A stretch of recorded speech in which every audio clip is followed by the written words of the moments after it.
ምን መቼ ይሆናል? ጤፍ 30 ሺህ ብር ገባ፣ ለ100 ሺህ ብር አይገባም። ጳጳሱ አይርበው። አባታችን እንዴት ይርባቸዋል? እንዴት ይርባቸዋል? ጳጳሱ እንዴት ሽቶ ያጣሉ? እንዴት ብለው ነገር የለም። ስለዚህ ምዕመናን ቤተክርስቲያን እንዳትፈርስ ዘዴ ማበጀት፣ እኔ አላውቀውም። አሁን የመጣልኝ ነገር የለም። ዘዴ ማበጀት፣ መመካከር፣ አዋቂዎች በጉዳዩ ላይ ሀሳብ መስጠት አለባችሁ ማለት ነው። ማዕከላዊ ነገሩ እንዳይፈርስ፣ ተቋሙ እንዳይፈርስ፣ ቤተክርስቲያን እንዳትዘጋ ማድረግ። ከዛ በተረፈ ግን የቤተክርስቲያንን ሀብት ለሌባ፣ ለቀማኛ፣ ለበላተኛ ሁለት መስመር የሀዘን የማይጽፍ ይህንን እኔ አልመክራችሁም፣ አልጠየቅም። መሬት ስሚ ሰማይ አድምጪ ቤተክርስቲያን መስክር የለውበትም። እኔ የምመክረው በአሁኑ ሰዓት ራስን ታጠቅ፣ ራስን አዘጋጅ፣ ራስን ተከላከል። የሚያድንህ እሱ ነው።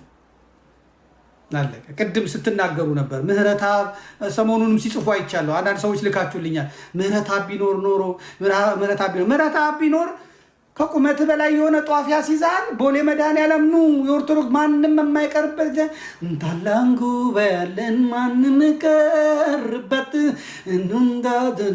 የምንሾምበት ይላል። ትልቅ የጧፍ ያስይዛል። አለን በእግዚአብሔር ሁሉን አልፈን አለን። ሴቶች እዛ ጋር ወንዶች እዛ ጋር ነው የሚልህ። አለቀ። ከዚህ በላይ ምህረተአብ ራስን ተከላከል ብለዋል። አዲስ አበባ መስቀል አደባባይ እንገናኝ ምናምን አለ። እሱ የት ሄደ? ሸዋሮቢት ሄደ በማግስቱ። አለቀ። ምህረተአብ ጠራን ብሎ ህዝቡ መስቀል አደባባይ ሄደ። ፖሊስ ጠበቀና እንካቅመስ ሽባ በሽባ ነው። የእስጢፋኖስ አለቃ ናቸው እግዚኦ ብለው እንትን ብለው ያመጡት። ምህረተአብ ቢመጣ ኖሮ ምህረተአብ ሽባ ነው ያደረገ። ምህረተአብ ልምሾ ነው ያደረገ። ምህረተአብ ከሱ ጋር ሆነን ስንታይ እናስፈራ ነበር። መዝሙርን ነው የፈሩት እነሱ። ጧፍ ማብራትን ነው የሚፈሩት? አይፈሩትም። እንደውም እንትኑን ይዩታል። ገና አልነካ ነው፣ ገና መቀነስ አለብን፣ ገና መሸመም አለብን፣ አልተነካም ነው የሚሉት። ሄኖክ ኃይሌ የሚሰራላቸው እሱ። ዘፋኞች እንኳን አቁሙ እኮ ተመልከት። ዘፋኞች አቁሙ ሲባሉ እንደዚህ ሆኖ እንጀራጭኛ ህዝብ እናከብራለን ብለው አቁሙ። ሄኖክ ኃይሌ አላቆመም። ጥቁር የለበሰውን በፖሊስ እያስደበደበ ነጭ ልበስ ብሎ በአሩሲ ህዝብ ላይ ነጭ አስለብሶ እኮ ነው ሄደው። ይሄ ካቶሊክ